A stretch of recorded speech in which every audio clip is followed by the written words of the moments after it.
국가 금기에 도전한다. 종교 토파보기 최요한입니다. 예, 우희종입니다. 김영국 거사님에 대한 반응이 뜨거웠죠? 예. 네. 김영국 거사가 출연할 것을 미리 예고를 했었기 때문에 관심이 집중됐었고요. 특히 김영국 거사가 방송 중에 이야기했던 명진 스님 출판 기념회 거기 관련된 질문이 많았어요. 제가 듣기로는 그 이후에 이 봉은사의 여러 가지 상황이 진행되고 있다고 듣고 있습니다. 계속 저희가 주목하고 있습니다. 예. 지난주 종교 관련된 몇 가지 사건들이 있습니다. 예전에 MBC PD 수첩의 간판이었던 최승호 PD가 소망교회 관련돼서 이게 취재를 하다가 이게 인사 이동이 됐어요. 근데 그거 마찬가지로 KBS의 추정 60분 시민부 기자 교회 관련된 취재를 하다가 국제부로 발령이 났다고 합니다. 그렇군요. 뭔가 좀 냄새가 나지 않습니다. 예, 또 뭐 그뿐만 아니라 이 대통령 무릎기도 사건, 예. 취재한 MBC TV의 PD 수첩, 예. 이 전성관 PD가 예. 9일 인사위원회에 회부됐다고 합니다. 예. 그래서 이 비상대책위원회에서 이것을 지시한 윤기룡 MBC 시사교양국장 이분의 해임 물러날 것을 촉구하고 있는 상황입니다. 방송통신심의윤리위원회 심의 규정을 절대 준수할 의사가 없는 금기에 도전하는 종교 토파보기 지금부터 시작하겠습니다. 종교 토파보기!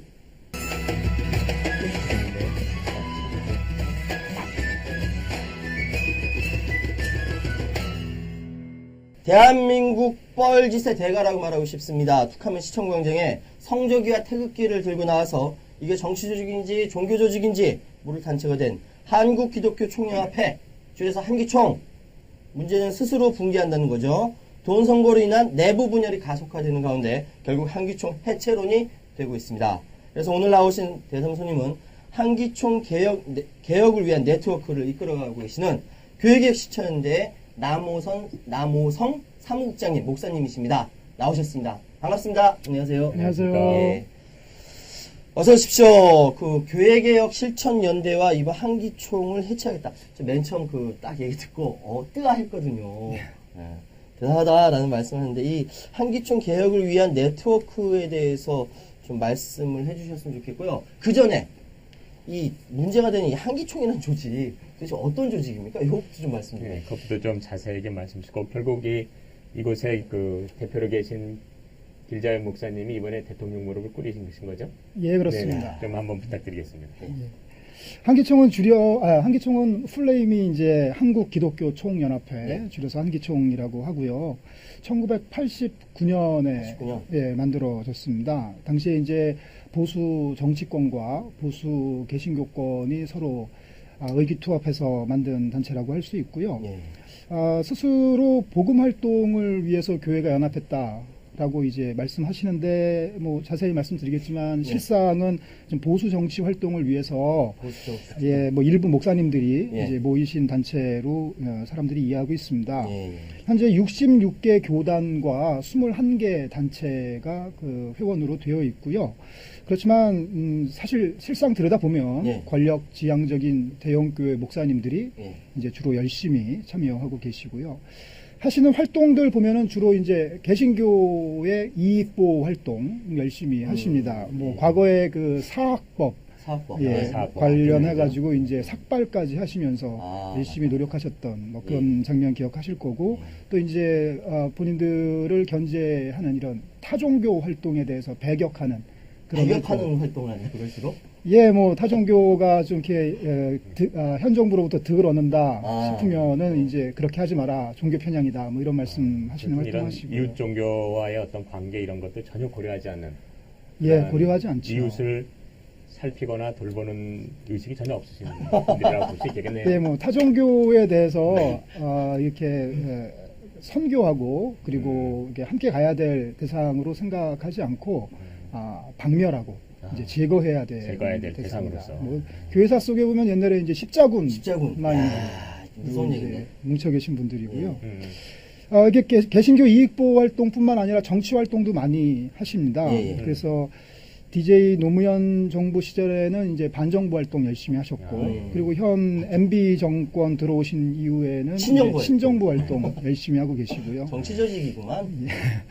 그래서 그 국무총리나 예. 뭐 청와대에 계신 분들이나 뭐 정당 대표나 장차관이나 시장 후보나 대선 후보가 되시면 예. 하루빨리 방문하셔야 되는 곳이 이제 한기총이죠. 예. 그래서 야. 그런 기사들 많이 보게 되고요. 예. 반공 활동도 열심히 하십니다. 방공할 때 열심히. 예, 그래서 이제 성조기 들고 성조기 들고. 시청 앞에 모이시는 활동 대단히 유명하고 또 예. 보수 우익 활동도 열심히 하고 계셔서 예. 그런 그 종교와 관련 없이 예. 이렇게 보수 우익 활동하시는 단체들과 서로 함께 일하시고요. 예. 이거 참 아이러니한 건데 한기총이 안티 기독교 활동을 합니다. 그게 그렇죠. 그게 뭐냐면은 생각하면. 반생명적인 활동을 해요. 네. 예, 종교는 생명을 살리는 그렇죠. 건데 이제 사형제를 찬성한다든가 4대강을 찬성한다든가 가장 최근에는 이제 어린이들 밥 먹이겠다고 네, 그 무상급식. 무상급식 하자고 하는데 그거 반대하시는 반대. 운동에 열심히 참여하시고 아마 그리고 오세훈 시장님도 아마 곧 찾아뵀었죠. 예, 이미 한국성을? 찾아가셨었고요. 그래서 그 반대 결의를 시도하려다가 일단은 이제 정지됐고요. 그리고 또 이 종교라 하면은 평화 활동을 해야 되는데 그렇죠. 반평화 활동을 하십니다. 뭐 천안함 재건 활동이라든가 뭐 연평도 복수해야 된다. 뭐 이런 활동. 그리고 이승만 대통령 동상 건립해야 된다. 뭐 이런 활동들 하고 계시고. 그리고 이제 종교가 그리고 교회가 세상에다가 희망을 줘야 되는데 세상의 희망을 빼앗는 활동들 이번처럼 이렇게 금권 타락 선거 그래서 너희들마저 이렇게 타락하면 우리는 뭘 믿고 사니 뭐 이런 얘기 안 믿는 분들에게 듣고 합니다. 진짜 안티 활동, 안티 기독교 활동이에요. 하나 더 보태자면 이단을 옹호하는 활동을 하십니다. 2단까지 옹호해요. 예, 그래서 이미 회원 교단들이 이런 교회나 단체는 기독교라고 볼 수 없다. 그러므로 좀 우리랑은 좀 다른 곳으로 정리를 해야 되지 않느냐 하는데 이제 한기총이 이제 옹호하시거나 뭐 좀만 기다려 봐라 뭐 하시던가 뭐 이런 활동들을 하셔서 속칭 이제 별명이 이제 한국 기득권 총연합회 한국 기득권 총연합회. 예, 네. 또 어떤 분들은 이제 한기충 뭐 이렇게 기충.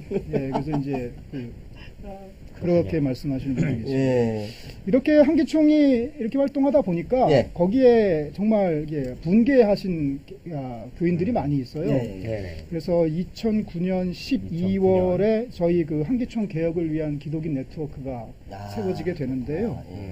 한기총으로 인해서 교회가 사회로부터 매도되는 현실에 대해서 정말 분노한 그런 개신교 시민단체들이 지금 현재 모여 있습니다. 예. 그래서 제가 있는 교회개혁 실천연대를 포함해서 이제 10개 단체가 현재 모여 있고 아마 곧 많이 확대될 그럼 뭐 계획입니다. 대표적인 그 구성을 한번 간략하게 말씀해 주시면. 뭐 대표적인 구성이라고 하면 한국 개신교 시민사회운동의 시민사회 역사라고 할 수 있는 기독교 윤리 실천운동. 예. 이번에 손봉호 한기총 교수님. 해체 네. 발언을 하신 손봉호 교수님이 이제 이끄시는 그것이고요. 네. 그 외에도 정의평화를 위한 기독인연대 그리고 평화누리, 희년함께, 뭐 생명평화연대, 기독교사회 선교연대회의, 교회개혁지원센터, 공의정치실천연대 뭐 이런 진보권, 보수권을 포괄하는 그런 네. 단체들이 모여 있습니다. 시청자 여러분, 지금 나온 이 그룹들을 열심히 지원해 주십시오. 네, 중요합니다. 아울러 저희들도 지금. 그러면 그러면은 이번 예, 한기총 이번 신체 운동의 이 촉발점이 된 게 결국 한기총의 그 돈 선거 파문 아니겠습니까? 양심 그렇습니다. 선언이 이어지고 있는데 어떻게 전개된 건가요? 우리 사실 일반 누리꾼들 좀 알기 쉽게 잘 모르죠. 네, 간략하게 예. 좀 말씀해 주십시오.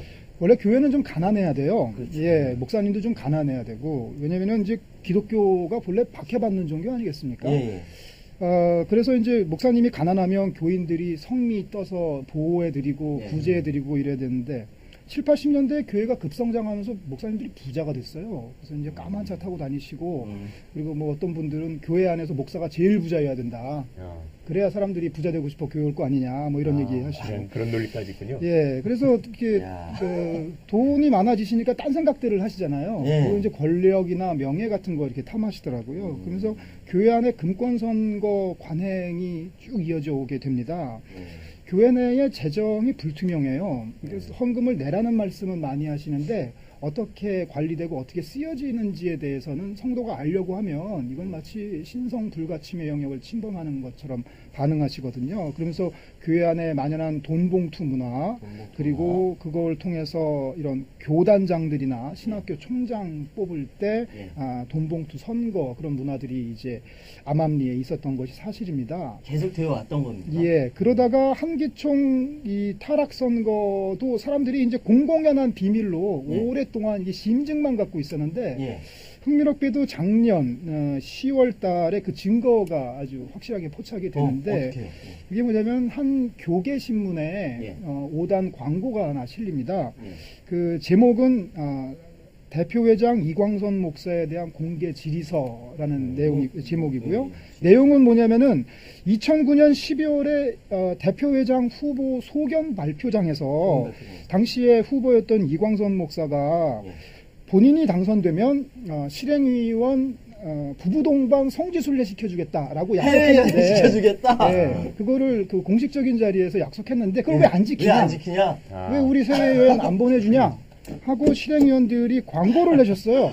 그 광고를 냈습니까? 예, 그래가지고 얼마나 이 한기총 실행위원들이 수준이 저급하고 예. 그리고 대표회장 금권 선거가 얼마나 타락했는가를 물증을 스스로 보여준 사건이 그러니까 목사님, 있습니다. 그러니까 그 이광선 목사가 그 공약 사항으로 부부동반 해외, 그러니까 성지순례를 해주겠다라고 네. 했는데 그걸 안 지키니까 네. 광고를 냈다. 네. 왜 안 지키냐? 예. 지켜라. 그렇습니다. 이미 이제 금권 선거를 하고 있는 거를 예. 밝힌 거네요. 예. 그리고 중요한 부분이네. 목사님은 신의를 지켜야 된다. 그렇지. 중요한 가지를 지킨 겁니다. 세상에. 예, 교리적으로. 그래서 드러났다. 그게 계기는 아니고요. 예. 그렇게 해가지고 그렇게 심증으로 있던 것이 이제 드러나서 네. 뭐 이제 저희처럼 관심 있는 사람들만 알고 있던 차에 예. 최근에 이제 권력 암투 이 예. 상황에서 예. 이제 일종의 자폭이죠. 이게 양심 선언을 하게 됩니다. 예. 그러니까 한국교회 내에 예장합동이라는 교단이 예장합동. 상당히 영향력 있고 크기도 큰 교단인데 예. 지난 6년 동안 한기총 회장을 한 번도 배출하지 못했습니다. 아. 그걸로 인해서 예장합동 교단이 상당히 불만이었는데 예. 이번에 길자연 목사님이 되시면서 예. 그동안에 한을 푸시게 되죠. 예. 그러다 보니까 이제 새로 조직을 짜는데 그동안 이제 자리를 못 차지해 오셨던 분들 중심으로 이렇게 인사 구성을 편향되게 하게 되죠. 농공행상이라는 농공행상. 그러다 보니까 거기에 대한 반발하는 예. 구기득권 세력들이나 예. 아니면은 길재현 목사님이 되시면 나도 한 자리 할 줄 알았는데 나는 왜 안 들어갔냐 뭐 이런 분들이 예. 권력에서 이렇게 밀려난 분들이 이번에 이렇게 사고를 치셨다. 그러니까 구체적으로 무슨 사고를 친 겁니까? 예. 그래서 그 대표회장이 실행위원회에서 뽑히면 예. 그거를 총회에서 인준을 해야 되거든요. 총회에서 인준. 그런데 그 불만을 품은 분들이 예. 전체 실행위원회 대략 한 10분의 1 정도 되는데 그분들이 그 절차상의 하자나 예. 그런 걸 들어가지고 인준을 거부하신 겁니다. 딴지를 걸었구나. 예, 거부하시면서 그 대표자 되시는 이광선 목사님이 퇴장하시고 예. 당시에 사회자셨거든요. 그래, 그럴 수 있겠네. 예, 사회자가 정회를 선언하고 퇴장한 가운데서 남아 계신 10분의 9회 분들이 속회를 시켜버렸습니다.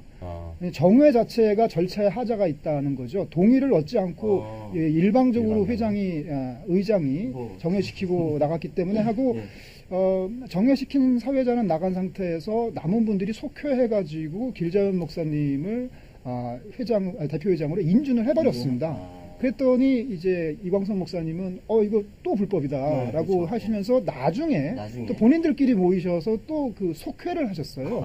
예, 그래서 거기서 인준안을 부결시키셨죠. 그러면서 둘로 나눠지게 된 겁니다. 그러면 현재 그 한기총의 외형적으로 의장님 두 분이 계시는 분인가요? 어떻게 되는 거예요? 정확히는 지금 길자연 목사님은 계시고 그리고 이제 이광선 목사님은 그쪽이 주장하는 한기총 대표회장이 뽑히기 전까지 직무대행. 직무대행으로서 그렇게 둘로 나눠 계셔서 최근에 그렇게 양심선언이 이 금권선거 양심선언을 이광선 목사님 쪽에서 이제 터뜨렸습니다. 예전에 그 대표 회장님이셨던 분이 이광선 목사님이 먼저 본인이 내가 사실 금권선거 했다.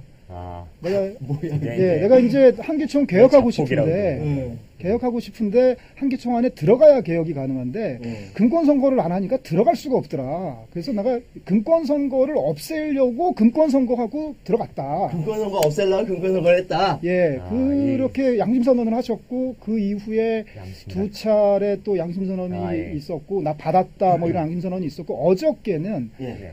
내가 돈 배달했다. 돈 배달. 배달자까지. 라는 분께서 또 양심 선언하셔서 예. 그렇게 금권 선거 양심 선언하시는 분들의 의도를 예, 순수하게 글쎄 안 봅니다. 예, 그래서 글쎄 결국에는 말이야. 개혁이라는 예. 명분하에 밥그릇 싸움 하는 거 아니냐. 그렇죠. 예. 그게 저희의 관점입니다. 그렇군요. 저는 사실 그 밖에 있는 일반인으로서 그 얘기를 들었을 때 정말 양심 선언이 나오는구나.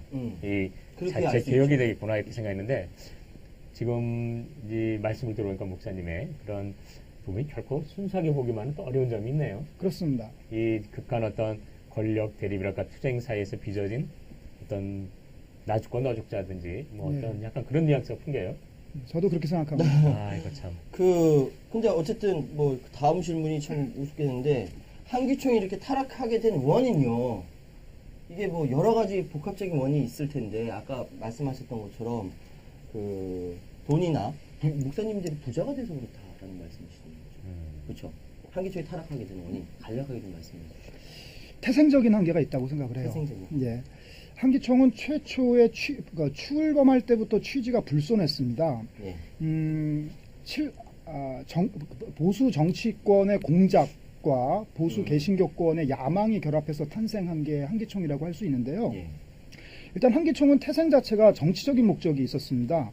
한국의 근현대사를 보면은 7, 80년대의 그 민주화 운동에 개신교가 미친 영향이 크거든요. 그렇죠. 예, 예. 문익환 목사님 사건도 박형규 있고. 목사님. 예, 그렇습니다.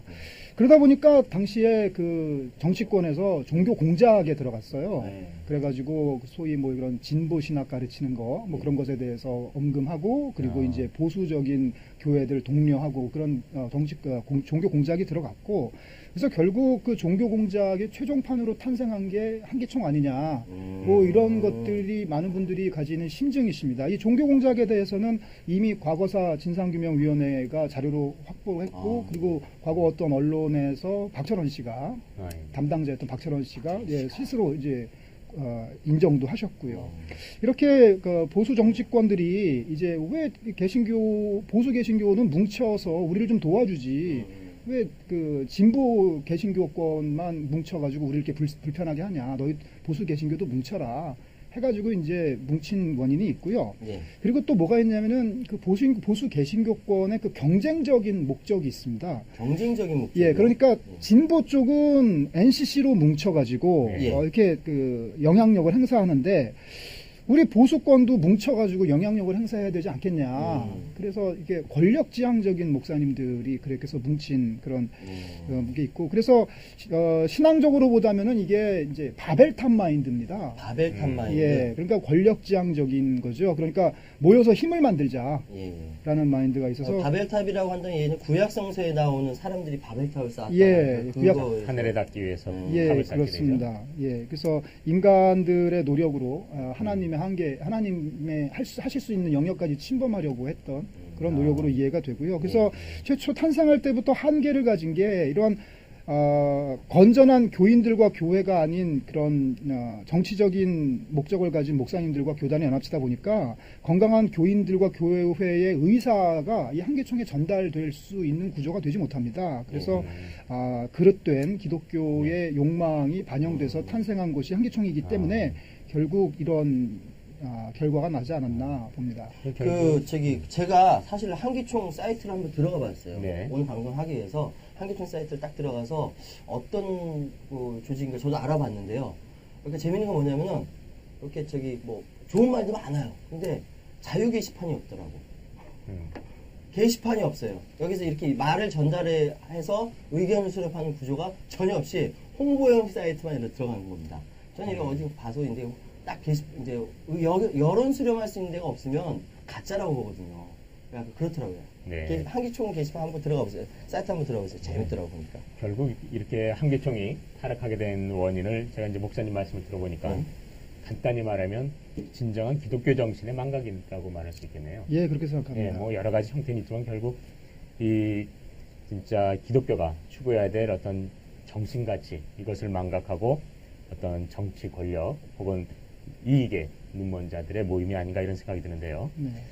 어쨌든 이 사실 한기총을 중심으로 이 종교 정치 유착이라는 게 꽤 사회적인 우려가 인 것은 확실한 것 같습니다. 예, 뭐 그렇습니다. 지금 국회의원이 약 300명이지만 또 사실 개신교도가 분명한 분들이 뭐 한 120여 분 되고 뭐 목사님도 현재 계시고요.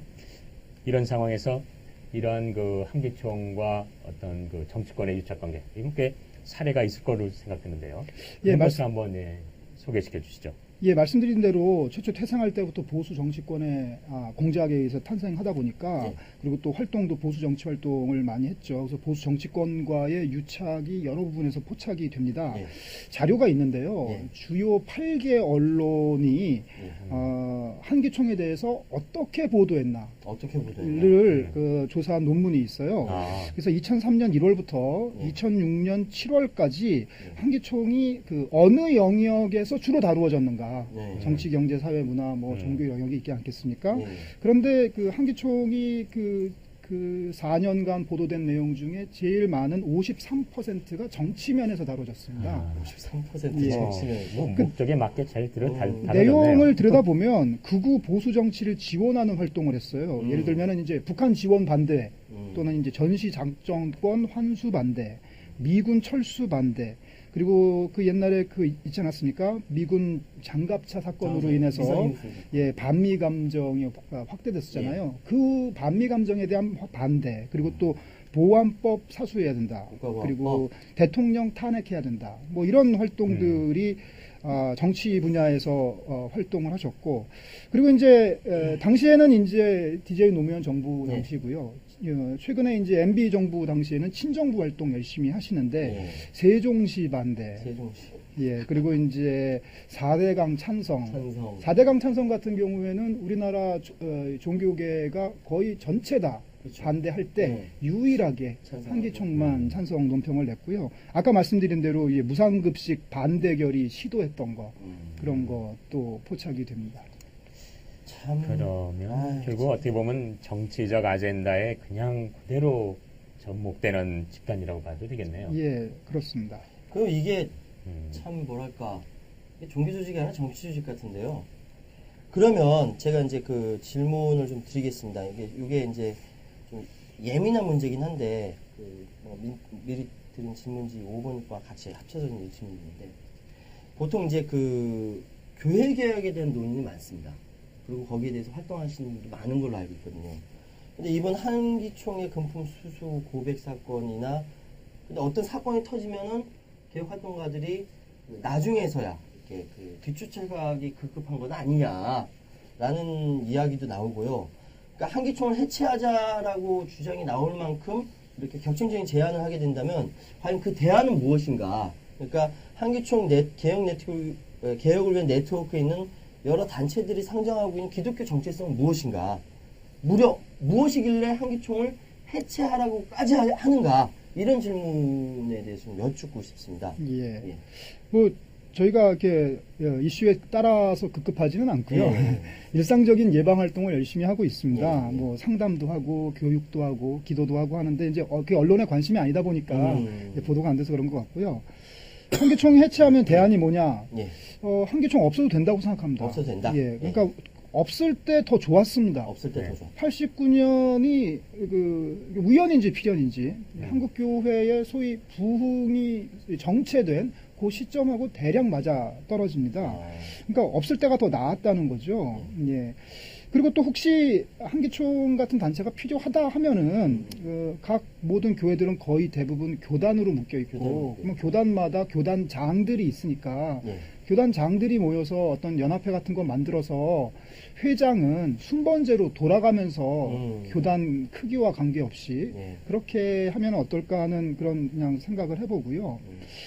한기총을 왜 해체하려고 하는가? 한기총의 저희의 정체성이 뭔가? 네. 저는 아까 우리 우희정 교수님 잘 말씀해 주셨는데 교회 개혁은 교회 본질 회복이라고 생각을 합니다. 교회는 기본적으로 자기 자신을 위해서 존재하는 기관이 아니라 남을 위해서, 사회를 위해서 존재해야 하는 기관이거든요. 그런 의미에서 제가 어떤 칼럼에도 썼었는데 배에 비유하면 교회는 구조선이 돼야 된다고 봅니다. 네. 그런데 그랬던 교회가 남을 위해서, 이웃을 위해서 존재하는 게 아니라 자기 자신의 만족을 위해서 존재하면서 천천히 유람선으로 변해간 게 아닌가. 그걸 저는 조금 다시 표현하면 그 구조선이 돼야 될 종교가 강탈선이 돼가고 있지 않은가. 그게 제가 다음번에 말씀드리려는 그겁니다. 예. 그래서 구조선이었던 교회가 유람선 돼서 이게 자기 중심적인 본능을 억제하기보다는 그 본능을 오히려 이렇게 충족시키려고 하는 그런 그렇게 돼가지고 결국에 교수님 예리하게 지적해 주신 것처럼 해적선이 돼버린 거죠. 그래서 남한테 해를 끼치는 존재가 돼버리는 겁니다. 그래서 저희가 생각하기에는 교회 개혁이라는 것은 교회의 본질인 그런 구조선적인 성격을 회복하는 것이라고 생각을 하고요. 우리가 왜 한기총을 해체하려고 하는가? 기독교의 정체성은 사랑입니다. 사랑. 그리고 저희는 한기총을 사랑합니다. 예, 한기총을 사랑하기 때문에 해체해야 된다고 생각합니다. 만약에 교수님 자제분이 음주운전을 하고 다녀요. 그러면 사랑하니까 하고 다니라고 냅둬야 합니까? 조직해야죠. 예, 뭐 열쇠를 뺏어 버리고 면허증을 압수하고 해야겠죠. 그리고 사랑하는 개가 있는데 그 개가 광견병에 걸려가지고 물고 다녀요. 그러면은 뭐 사랑하니까 계속 물고 다니라고 하는 게 아니라 물고 다니지 못하도록 억제해야 될 것 아니겠습니까?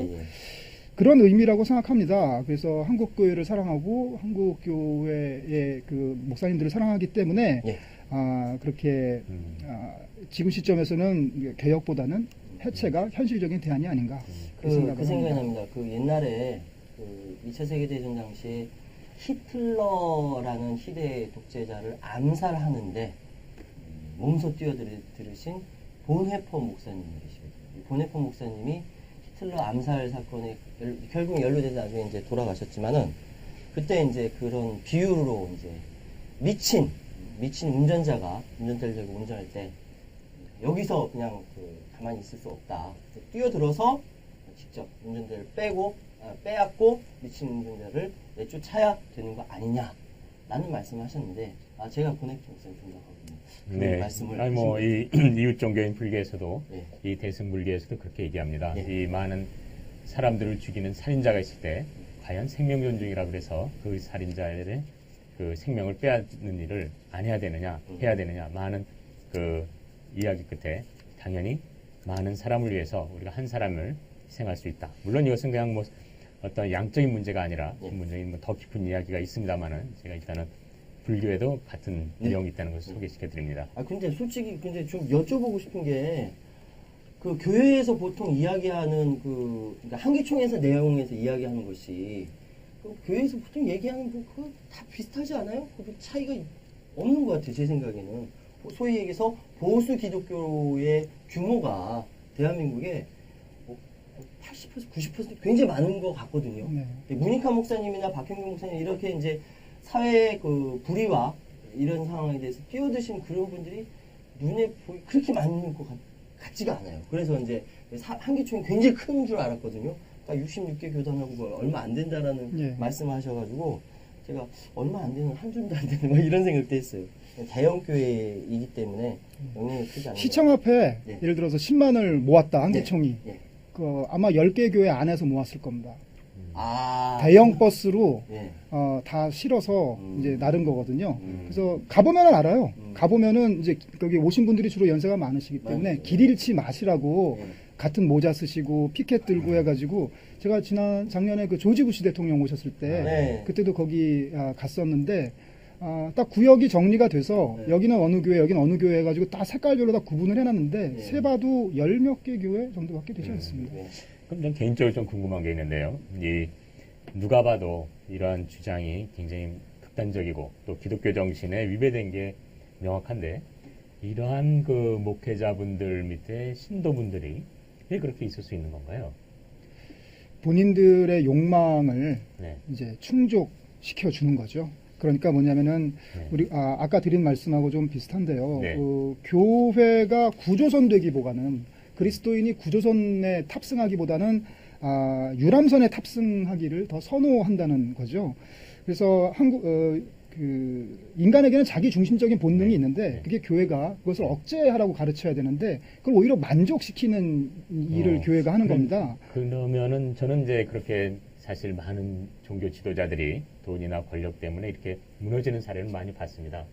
그런데 거기에 속한 그 신도분들이 전부 다 그렇게까지 그 왜곡된 생각에 공감하고 그걸 지지한다고는 생각 안 하거든요, 개인적으로.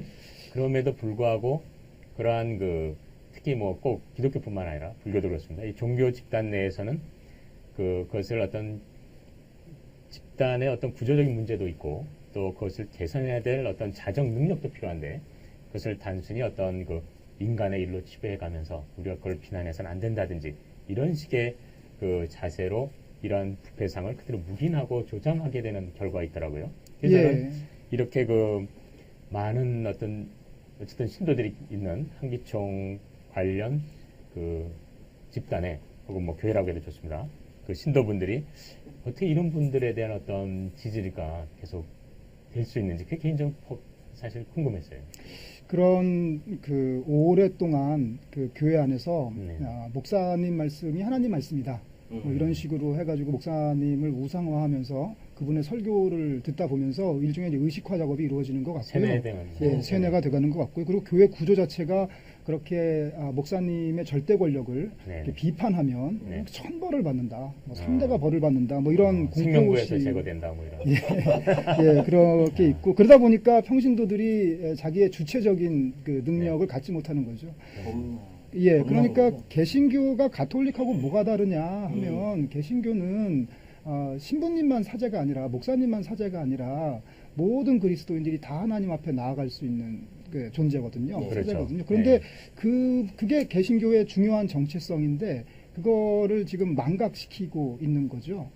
예, 그것이 아주 큰 문제라고 생각합니다. 전 그런 면에서도 꼭 이것은 그 기독교에만 한정된 건 아니겠습니다만은 이 종교인들에 대한 어떤 세금 문제, 저는 이 종교법인법이라든지 이런 걸 통해서라도 이 금전 문제가 전 역시 투명해져야 된다고 생각하거든요.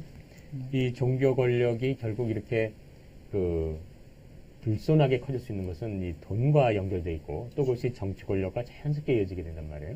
그런데 이 정치인들은 이 종교 권력을 두려워해서 아무도 그 소리 안 하고 있고, 그렇죠. 또 그러면서 심지어는 이 종교 집단이 정치인들의 돈 세탁 장소로까지 활용되는 상황이겠습니까?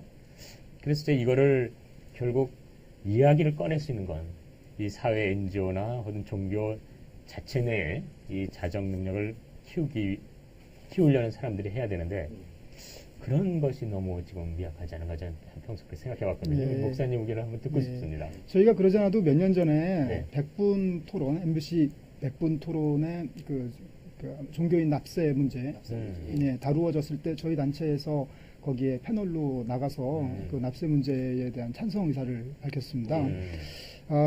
목사가 노동자냐라고 하면서 납세를 반대하시는데 그것은 노동에 대한 모욕이라고 생각을 하고요. 목사님도 납세를 해야 한다고 생각을 합니다. 그런데 이제 문제가 뭐냐면 현 제도가 목사님을 납세할 수 없도록 만드는 지금 시스템과 구조를 가지고 있습니다. 세무서에 세금 내겠다고 가면 바보 취급 받습니다. 오히려 귀찮아하고 돌려보내는 현실이죠. 그래서 저희가 그렇게 납세하실 분들에 대해서 도와드리는 서비스도 하고 그러는데 이런 제도적인 개선이 돼야 됩니다. 그렇게 올바른 마인드를 가지신 목사님들은 교회가 작아요. 그리고 대부분의 그런 분들은 납세점 이하입니다. 그래가지고 세금 신고, 저희가 정확히 말하면 저희가 주장하는 건 납세라기보다 세금 신고를 주장하는 건데 소득 신고, 신고를 주장하는데 돈 없는 분들이 소득 신고를 하게 되면은 가난하다는 것이 입증돼가지고 오히려 사회적으로 혜택을 봅니다. 그런데 이 사람들이 대형 교회에 계신 목사님들이 세금 크게 내셔야 되시는 분들이 계속 그런 이데올로기를 만드시는 거예요. 성경을 들먹이시면서 거기에 많은 분들이 속아 넘어가시는 거죠. 가난한 교회 목사님들은 세금 신고를 하시면, 소득 신고를 하시면 사회적으로 복지 혜택을 볼 수가 있습니다.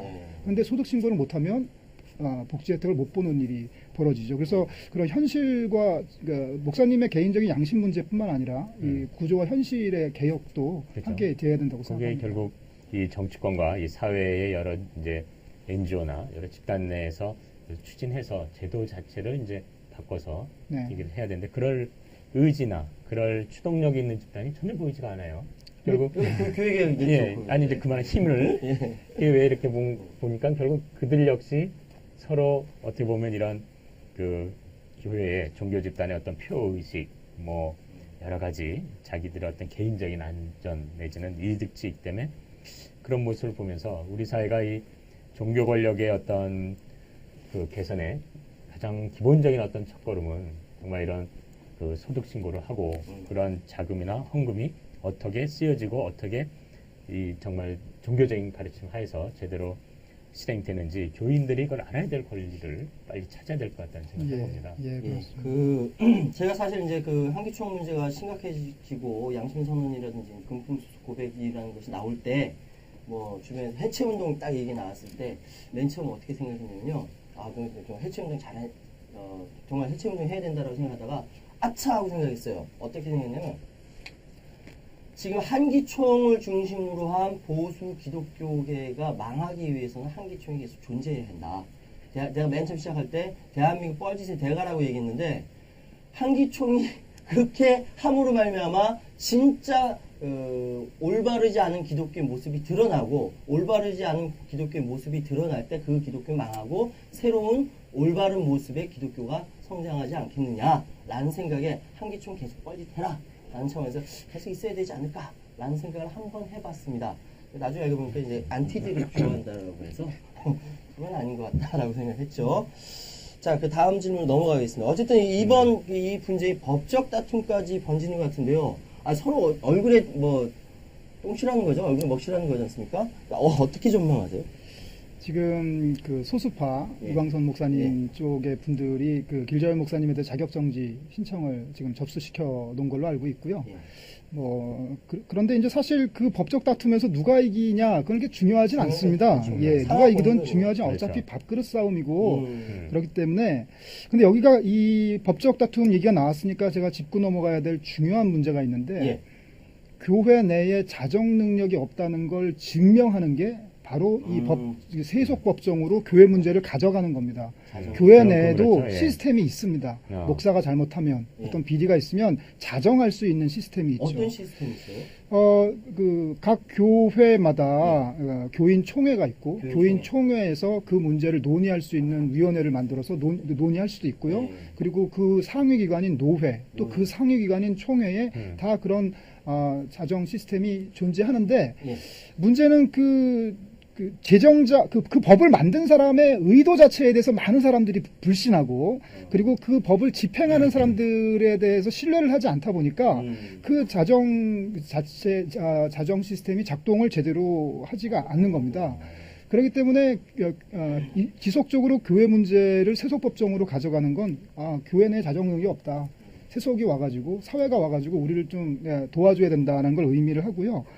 물론 우리가 살고 있는 이 사회법이 그렇게 재정자들이 순진하게 만들고 집행자들이 성실하게 집행하는지에 대해서는 저 또한 의문이지만 예. 교회가 더 심각하다는 생각을 합니다. 그래서 제가 전에 칼럼에도 썼었지만 불교가 권력과 유착해가지고 아주 긴 시간 동안 과거 역사 속에 이제 해서는 안 될 그런 역사의 흔적을 남겼고 그걸로 인해서 조선왕조 500년 동안 소위 억불 정책을 당하지 않았습니까?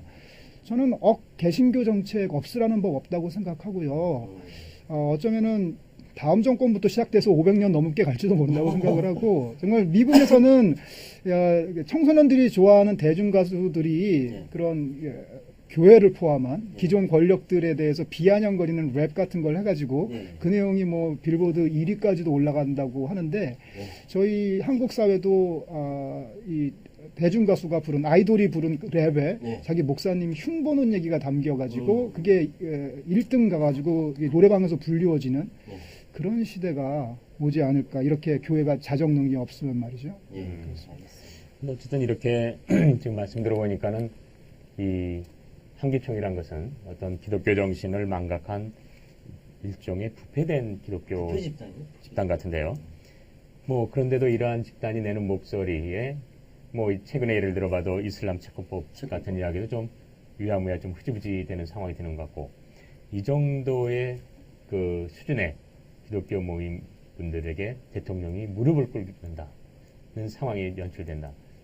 이런 것은 좀 이런 개혁을 바라보신 입장에서 어떻게 좀 우리 시청자들에게 말씀해 줄 수 있겠습니까?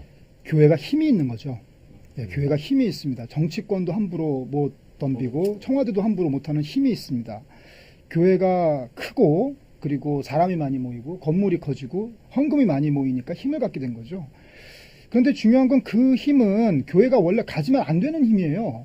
예수님이 그런 힘 가지신 분들과 싸우신 거고 교회의 힘은 높이고 채우는 힘이 아니라 비우고 낮추는 힘이거든요. 그래가지고 자기를 스스로 포기하고 비우고 베품으로써 세상을 감동시키는 힘이지 돈을 많이 갖고 권력을 많이 가져서 세상을 굴복시키는 힘이 아니거든요.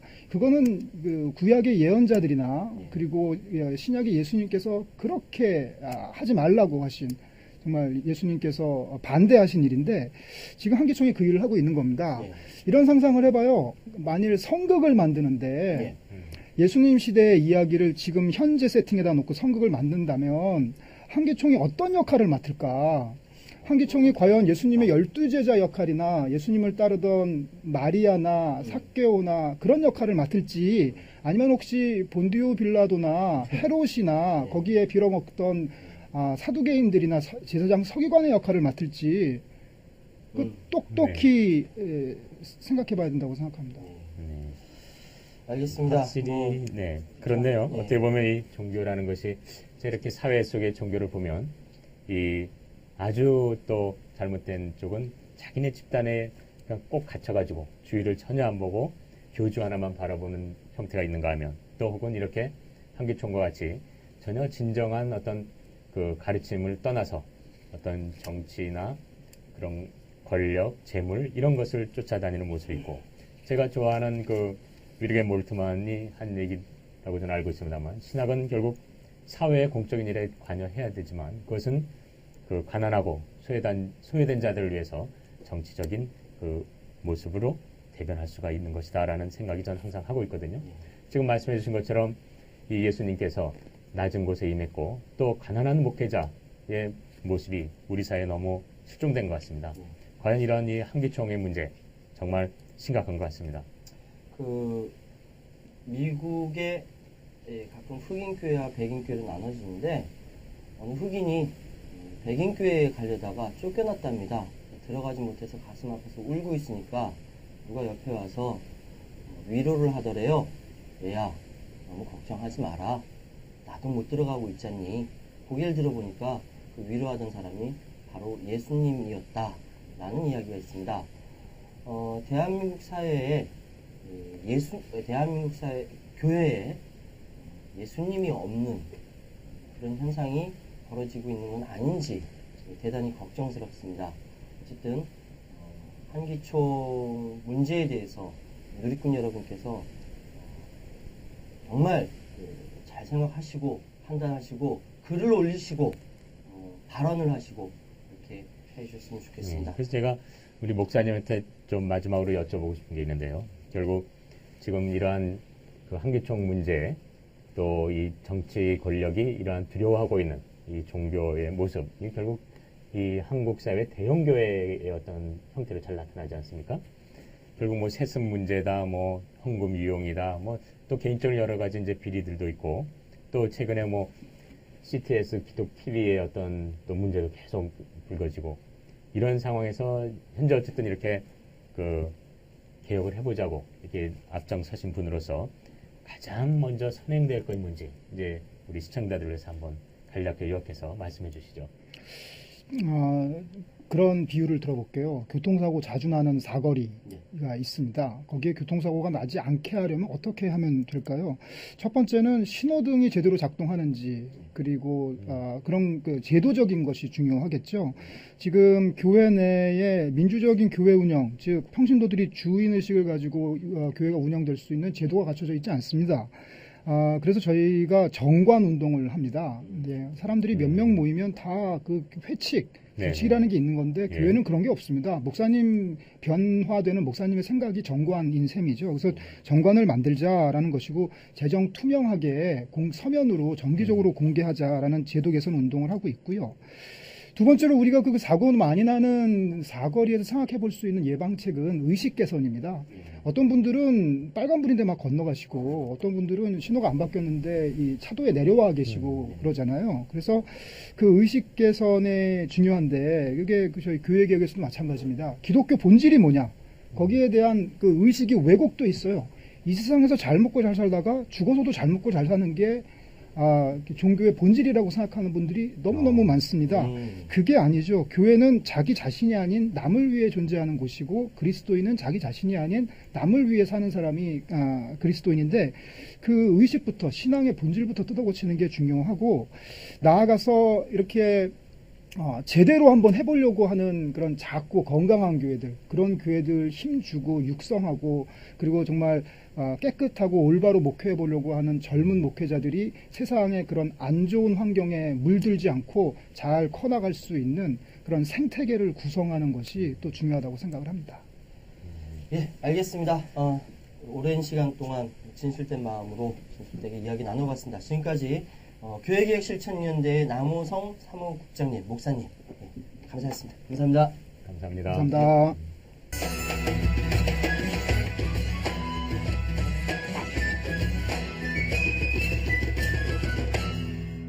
네, 다음은 시청자 마이크 순서입니다. 우리 지난 첫 번째 종교투파보기 보시고 많은 누리꾼들이 저희한테 의견을 주시고 질문도 하시고 그러셨습니다. 하나하나 좀 소개하는 시간 빠르게 갖도록 하겠습니다. 제가 먼저 좀 소개를 하겠습니다. 누리꾼 오마티카야님, 늦은 감이 없지 않지만 정말 역량을 쏟아야 할 주제입니다. 관심을 많이 갖고 주위에 널리 알리겠습니다. 힘차게 정진하시길 기대합니다. 파이팅! 이렇게 알려주셨고요. 그랬어요. 예. 여기 읽어주세요. 제가 이게 좀 그렇네요. 예. 누리꾼 운무님, 우와! 여기서 우희종 교수님을 뵙다니 영광입니다. 교수님은 저를 잘 모르시겠지만 저는 조금 알거든요. 운무님을 좀 아신대요. 예. 예. 그렇군요. 나는 너를 모르는데 너는 나를 안다니 기분이 조금 묘하고 조금 나쁠 수 있지만 어차피, 기분 좋습니다. 예. 교수님이 오늘 사자후를 토해내셨죠. 예. 근데 이제 다음 질문이에요. 최요한 목사님, 저 목사 아니에요. 예. 전 예수 마실 교회라는 평신도 교회를 이끌어가는 그냥 평신도일 뿐입니다. 목사 아니고요. 한기초 해체 운동에 그 활동하신 최요한 목사님이 계세요. 그분이랑 저는 아닙니다. 예. 기독교계에서 요즘 이슬람 채권법을 결사 반대하잖아요. 그거 어떻게 생각하세요? 난 이해 못하겠다는. 이슬람 반대하는 게 나은 것 아닌지. 그리고 또 하나, 어제 국가를 위한 조찬 기도에서 대통령이 무릎 꿇고 통성 기도를 하시던데 이거 이래도 되는 건지. 종교의 자유가 헌법적으로 보장되는 대한민국에서 자신의 종교 활동하는 것이 문제될 것이 아니지만 사적 영향이 아닌가요? 이게 질문을 하셨어요. 이거 어떻게 대답할 거예요? 일단 뭐 맞는 말씀이시죠. 이슬람 채권법은요. 이슬람과의 교류를 위해서 이제 관행적으로 진행되어 온 것인데 문제는 보수 기독교계에서 반대하고 있죠. 그 이유는 뭐냐? 제가 생각할 때는 이슬람 포비아, 이슬람에 대한 공포가 아닌가라고 생각합니다. 이슬람에 관련된 것이 무엇인지 들어오면은 그것이 좋든 나쁘든 일단 거부하는 거예요. 겁이 난다 이거죠. 예? 그래서 거기서 자카드라고 해가지고 뭐 테러에 관련된 비용이 들어간다 뭐 얘기했는데 그 뻘소리고요. 잘못된 거죠. 예. 근데 어쨌든 이제 이슬람 채권법 자체, 채권법 관련된 그 자체도 좀 저희가 지난주 주제였지만 정말 그 법이 이 땅에 좀 필요한 것인지 그렇지 않은 것인지, 약자들을 위해서 존재해야 할 것인지 아닌지에 대해서 냉철하게 따져볼 필요가 있다라고 생각합니다. 네. 그래서 일단 이 이슬람 채권법에 대한 이 기독교계의 반응은 지금 말씀하신 것처럼 이슬람에 대한 어떤 공포증이지만 그걸 조금 더 들여다본다면 그러한 공포증은 결국 기득권의 유지와 연관되어 있습니다. 진정 열려있고 더불어 함께하자는 생각이 있다면 특정 종교에 대해서 그렇게 공포증을 가질 필요는 없고요. 우리가 함께 가는 겁니다. 그렇죠. 그렇지 않다면 이 세상은 힘들고 피곤한 세상이 되는 거죠.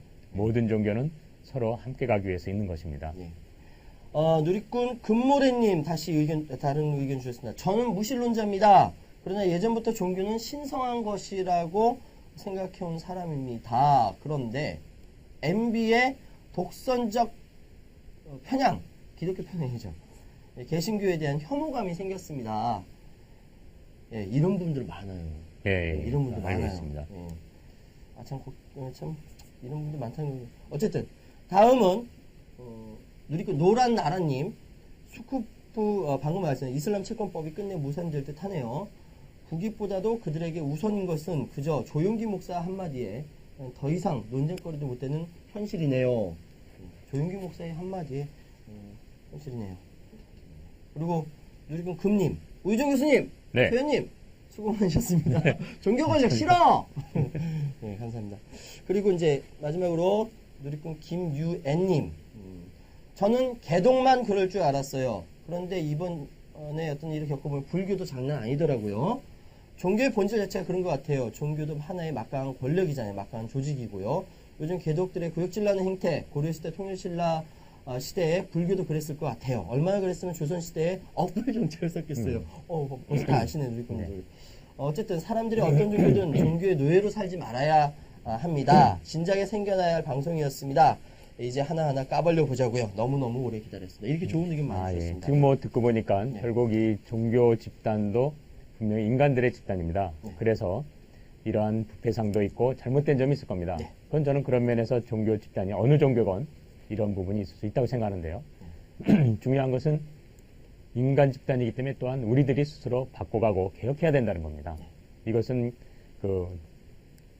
누구도 손댈 수 없는 그러한 집단이 아니고 우리들의 만들어가는 집단입니다. 오직 각 종교의 가르침을 충실히 따르는 자들, 과연 그것이 무엇인지 항상 성찰하는 종교인의 자세가 필요할 것 같습니다. 예, 저희 이로써 저희 종교 토파보기 2회가 이제 다 마쳤습니다.